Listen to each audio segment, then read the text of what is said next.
사도행전 11장 30절 기존 한글 성경을 먼저 읽어드릴게요. 이를 실행하여 바나바와 사울의 손으로 장로들에게 보내니라. 제가 번역하고 있는 안디옥 사본에서 원전 직역하고 있는 성경을 읽어드리겠습니다. 이를 또한 실행하여 큰마하고 바나바와 사울의 손으로 장로들에게 보내니라. 마침표.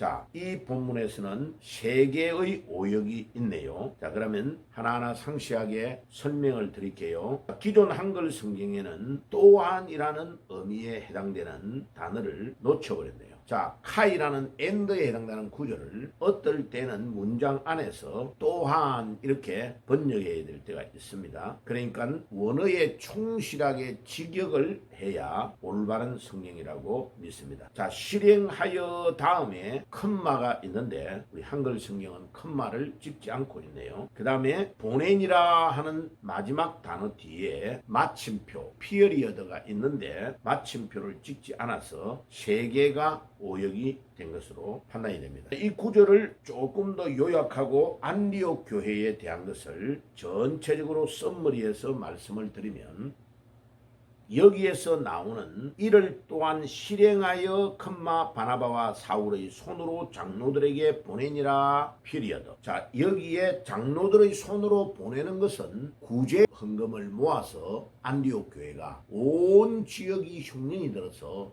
어렵고 안디옥도 당연히 흉년이 들었으니까 어렵겠죠. 그죠? 그 당시에는 1차 산업이 농경 사업 주로 했는데 흉년이 들었으니까 얼마나 힘들겠습니까? 그런데 안디옥 교회는 완전히 환경을 초월하는 경제적인 능력이 나타난 거죠. 지금도 마찬가지입니다. 전 세계가 어려운데도 하나님 앞에 믿음으로 나아가고 믿음으로 올바르게 사는 나라는 경제에 놀라운 축복을 누리며 삽니다. 제가 바로 며칠 전에 미국에 갔다 왔잖아요. 미국은 여러 가지로 전 세계가 좀 어려운 가운데서도 미국의 풍요를 전 세계가 따라오기가 어렵습니다. 제가 미국에 갔을 때에 90년도, 97년도 그때는요 자동차에 넣는 가솔린 있잖아요. 가스가 1갤론당 1.6리터를 원갤론이라고 합니다. 그 원갤론에 99센트였어요. 1달러도 안 됐다니까. 그럼 지금 이번에 가보면요 3불 몇십 전 이렇단 말이에요. 그러면 3배에서 약 4배 가까이 올랐단 말이죠. 그런데도 이 미국은 큰 무리 없이 돌아갑니다. 그 다음에 물가도 엄청나게 올랐습니다. 9.11 테러 이전에는 한 20년 동안 5불 정도 이내의 짜장면 가격이 20년 동안 변동된 적이 없습니다. 미국이. 그 정도로 경제적으로 안정이 다 돼 있었어요. 그런데 지금은요 가족들하고 가서 음식 조금만 먹으면 1인당 15불 정도는 쉽게 나옵니다. 미국의 맨하탄 안에 들어가서 2명이 밥 먹고 나오면요 몇백 불이 나옵니다. 그렇게 많이 올랐는데도 미국의 경제는 크게 요동치지 않고 있습니다.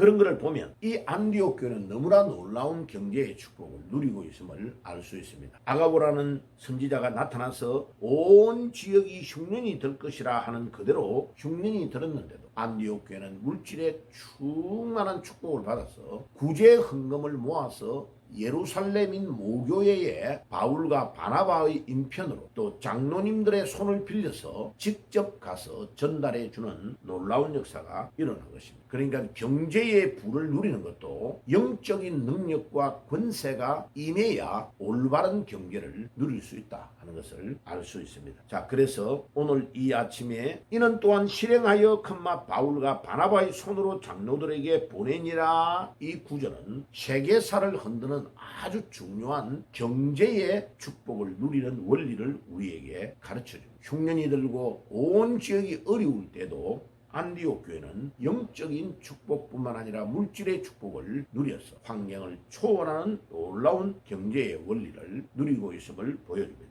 그 놀라운 원리는 기독교의 원리의 전문성, 그 다음에 전문화, 세계와 복음화의 원리 세계를 꼭 가지고 있어야 되는데 바로 이 복음화의 원리 마태복음 10장 8절에 거저 받았으니 거저 주라고 하시는 주님이 전 세계를 향한 복음의 원리를 깨닫고 나아가면 안디옥 교회처럼 우리도 어려운데 우리가 먼저 먹고 살아야 된다고 하고 다른 데에 구제를 안 하면 하나님이 주시는 놀라운 영적인 축복을 누릴 수가 없는 것이죠. 일본과 대한민국의 차이가 뭐냐면 일본은 우리보다 훨씬 더 정교하고 모든 부분에서 뛰어납니다. 그런데 왜? 전문화되어 있고 독일을 닮아가면서 세계화되어 있는 것은 일본이 훨씬 앞섰습니다. 그런데 맨 마지막인 세 번째인 복음화의 전략, 거저받았으니 거저주라고 하시는 주님의 복음화의 원리를 대한민국에게 지고 있는 것이죠. 우리는 미국의 선교사를 통해서 일본보다도 더 늦게 복음을 받아들였지만은 우리 민족은 우리가 거저받았으니 거저 주어야 된다는 복음의 원리를 깨닫고 미국처럼 전 세계로 선교사를 파송하여 두 번째에서 세 번째로 선교사를 많이 파송한